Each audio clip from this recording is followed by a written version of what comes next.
Good morning. এখন বাজে সকাল 10:30। আমরা রয়েছি থাম্বি ভিউ পয়েন্ট। এই নিচে সিল্ক রুট।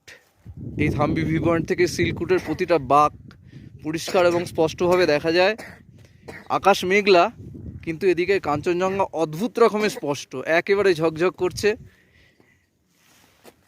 এই হচ্ছে আমার ছেলে, আমার ছোট ছেলে হাতে একটা পুতুল নিয়ে এসছে। ওই পুতুলকেও দেখাবে ও থাম্বি ভিউ পয়েন্ট। বাবা হাত দেখাও, হাত দেখাও, টাটা করো। তুমি চলে এলে কেন সামনে? হাত দেখাও, টাটা করো। এই যে তোমার ক্যামেরায় উঠছে তোমার ছবি। হাত দেখাও, টাটা করো। হাত দেখাও।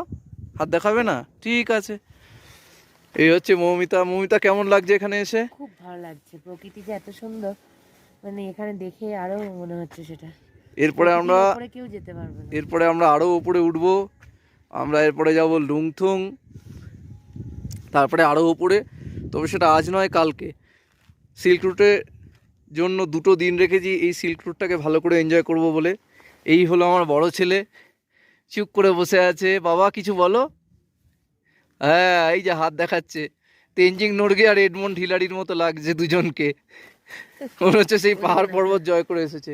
এই হচ্ছে থাম্বি ভিউ পয়েন্ট, 11,200 ফিট।